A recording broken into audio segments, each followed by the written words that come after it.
Hello and welcome to November's newsletter. And wow, what a time November has been. I'm talking to you on the day after the announcement of our new President of the United States. So quite a historic battle and quite a change in conscious awareness over the world, really. I think the world is now looking at, well, what is this new era? Who is this man going to be?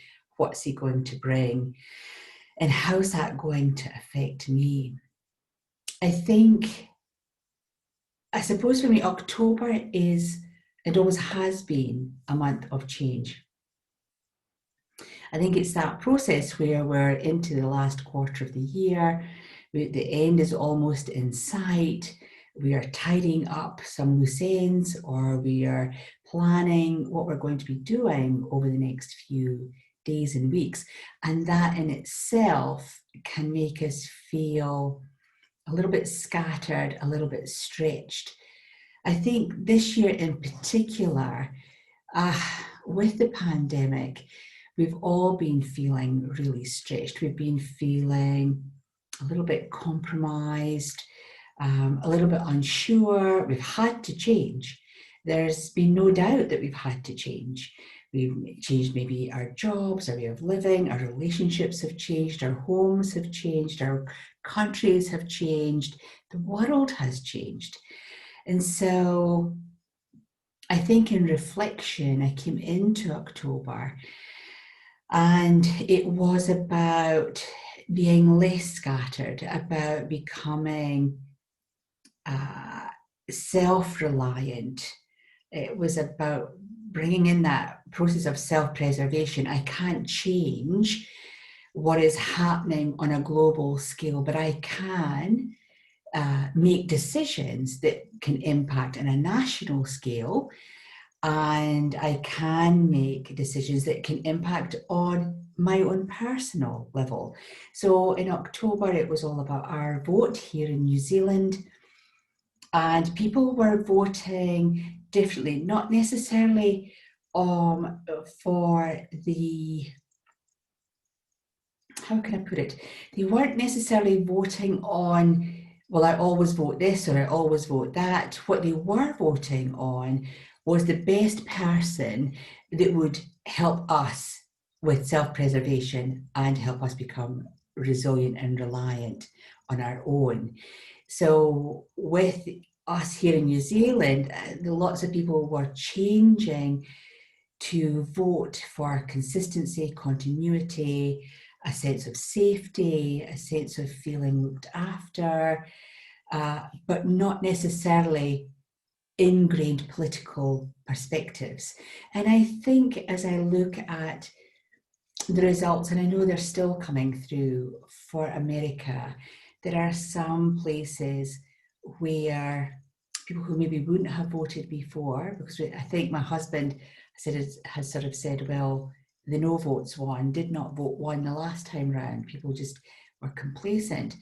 But times have changed. The pandemic has changed us. Life is changing. And so people who are a little bit complacent have actually voted, people voting for the first time. Millions and millions and millions of people voting for the first time, because it's about self-preservation. So who's going to help me on that individual process? Who's going to give me the best value for my vote, my one vote? I'm going to cast my one vote, and who's going to help me, that self-preservation. I think it's really interesting that we are already seeing that there's only 7 weekends till Christmas, or something ludicrous like that, or 7 Mondays or something. And we've got that end of year process.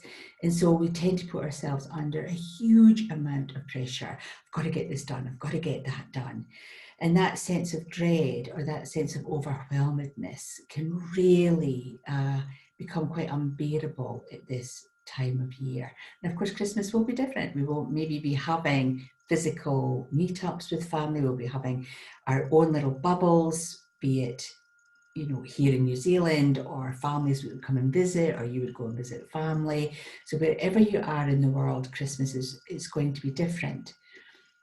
So I think now is the time, and what I've noticed for myself in October is, one, I've had to really surrender to the situation I find myself in with my business, because I can't change things that I can't change. So I've surrendered to that process, which has released a huge amount of stress. We have planned for next year. I've got amazing clients booking back in again for my Energize workplace wellbeing solutions. And that's an on-site corporate massage business. I have new therapists joining, so my team is growing again, and our team is growing in different parts of New Zealand.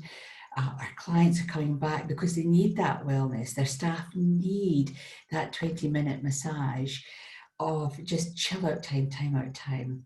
And the business bubble, the corporate meditation website, is now up and running, and people are adding to their tools of how to deal with crisis with a client, or crisis with a colleague, how to prep for a meeting, how to get over hump day, how to end the day where you can leave your workplace behind. So Business Bubble, we've been working in the background with that, and finally launched that in October. And I think we all are looking to become more self-reliant and self-preservation, and all of these tools, both Energize and Business Bubble, give people that process. They give people that process of finding the right tools. And I think you have to find the right tools. I know for myself, I did something quite unusual for me. It's a long time since I've booked a session, and it was a channeled session with a wonderful spiritual guru and mentor. And I was a little bit starstruck, I have to say, a little bit starstruck that I was actually physically talking to this person who is in a different country. And she really asked really amazing questions. She gave me a wonderful channel message to start with. And then she just started asking questions. And she made me think about, but why are you doing that? So why are you doing this? And why are you doing that? And I go, well, yeah, why am I doing that? And what is that process?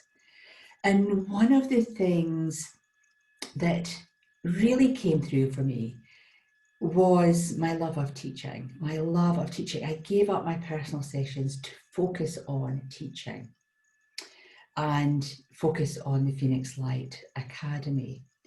And what was wonderful throughout October were all these amazing Reiki attunement classes. Just wonderful to see people finding and investing in themselves, so they have the tools to become self-preserving and self-reliant. And in her asking, so why do you do that? What is it about teaching that you've been doing over the last 30 years? Why do you do that? And I sort of explained for myself, having invested in my own learning and seeing me become a better version and become a better version and a better version of myself. That's what I see in my students. When they go from one course to the next, they become a better version of themselves. And that is Ascension. And I think that that's where we are. I think the world is at a really pivotal point globally of ascension. We're having to take stock about how we can preserve our own safety in terms of pandemic, how we can preserve our income, how we can preserve our jobs, how we can become more self-reliant, because we're not in our usual social networks. We don't have the usual social interactions that support us or help us feel supported. We're having to develop a sense of self. I want to develop a sense of knowing how to recognize those parts of our psyche that are going downhill a little bit, or parts of our psyche that need boosted up or motivated. So there's a global aspect coming through there, and that is ascension. Humanity is ascension, or ascending into a new level of awareness. And you can call it fifth dimensional, 12th dimensional, whatever it is, but it is the ascension process. And interestingly enough, that was our spiritual clinic, was the ascension process. What is that, and how do we become a better version of ourselves? And I've just finished watching a TV series on Netflix, which I'd started to watch quite about a year ago, and sort of just, my usual attention span is quite limited. And even though the episodes were only 22 minutes long, because that is about my attention span when it comes to television, I'm not really a television fan per se. I thought, I'm going to revisit that because I'd run out of what I call my half-hour funnies. I usually watch 3 half-hour programs of something really quite irrelevant, funny, comedic before I go to bed, and then my brain switches off. My head hits the pillow and I fall asleep. So I finished off watching The Good Place. Great cast, Ted Danson, wonderful, wonderful character. And it is all about ascension. The whole 4 series, there's 52 or 50, they call them episodes, chapters. And it was really interesting to get to the very end. It was so interesting because of the process that everyone had come through. And, they'd come in and out of 800 and odd different versions of themselves, creating that past life record until they finally, in the very last chapter, or second to last chapter, entered the good place.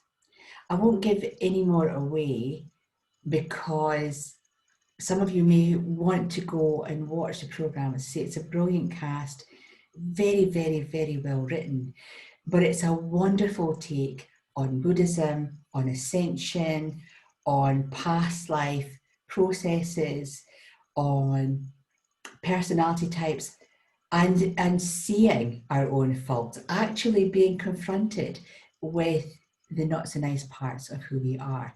I really enjoyed it. I felt quite bereft, actually, when I finished watching that on Tuesday evening. I was just like, wow, that's that finished. I need to find another half-hour funny to keep me occupied. But I think for those of you who are looking for tools, or looking for understanding, or want to become a better version of yourself, then maybe this particular program might be one for you. It's a good, say, they're only 22 minutes long. They're not huge episodes, or chapters, I should say.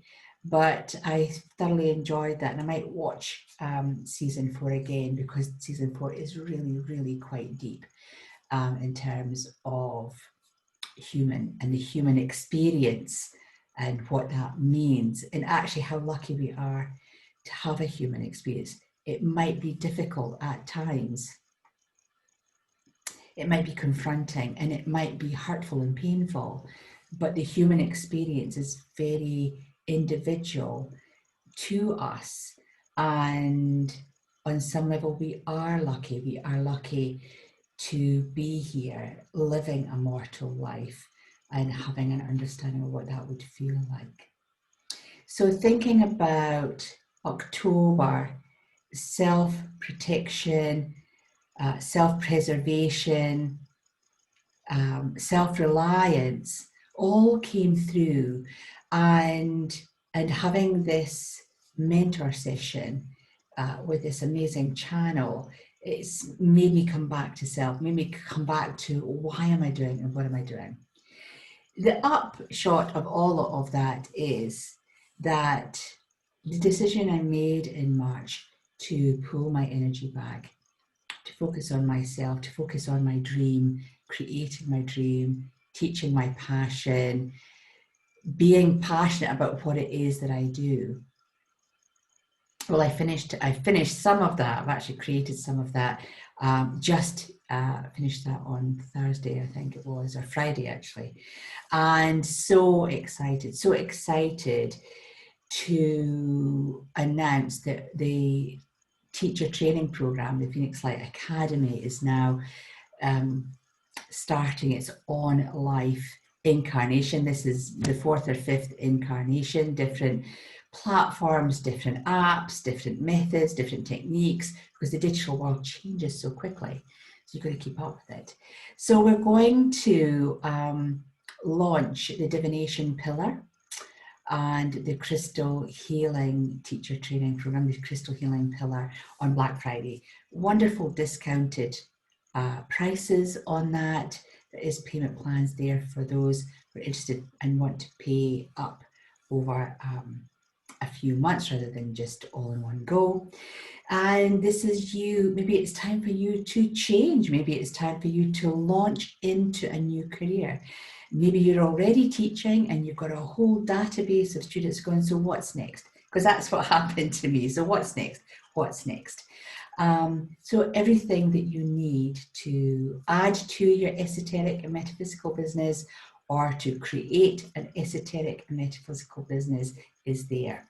So it's a case of watching our Facebook page, our Instagram page. I will send out a newsletter on the day of Black Friday, where you can have a look and see what you get. I truly believe in my product. I've had such a successful career as a teacher, and I know my teachers, when they do run the courses, they are successful, and the students ask, so what's next? And even to my lovely teachers in Australia who are online teaching students in America, getting the vibration of the Phoenix Light Academy out there, it's just wonderful. It really is wonderful. And I sort of took stock. I found some pictures of teachers that I trained, and you know, I'm really up there in that sort of 40 to 50 teachers globally. And they're out there on some level, either teaching themselves, teaching others, inspiring others. And yes, I think that is my passion, training the trainers, teaching the teachers. And I'm very, very excited. So it's been a big month of change, anticipating change. We've now got change in America, so therefore the globe itself will change intrinsically. It will, in terms of trade and commerce. And yeah, it's exciting times. It is exciting times. The spiritual clinic is going gangbusters, as they say down here in New Zealand. So we're going to do something slightly different. It's going to be a participation clinic. It's a free clinic. You're more than welcome to join. The link is in the newsletter. And so we're going to do a live meditation with everyone, and then we're going to break up into 2 classrooms, which will be really exciting. It'll be a brand new thing for some of the participants. I do know some of the participants already know how the classroom system works online. So I will monitor one class and Nathan will monitor the other class. And we'll have a little bit of a feedback session or interpretation of what the students got during the meditation. So it's a participation meditation to meet our guides or our spiritual helpers. And this follows on from our ascension process, because that's one of the things that people ask. So who is my helper? Do I have a guide? Will I get a new guide? What's that going to look like? How do I know they're there? All those wonderful questions, which we will be hopefully covering in our spiritual clinic. And it's just great to see new people coming in and participating. So yeah, I'm very, very excited about the 18th of November. Live meditation, and then splitting up into classrooms and just having a little bit more of a personal connection to the students with Nathan and I. So very excited about that, and really excited about the launching of the teacher training program, the new look with new resources, lots and lots and lots of resources in there to ensure that you are successful if you do decide to become a spiritual and esoteric teacher. So that's all from me at the moment. Don't be shy about pulling your energy back. Self-preservation is key. Self-preservation is key. Making good decisions for yourself, being self-reliant, not looking outwards for help and support. It's the big thing as we're coming up to the end of the year.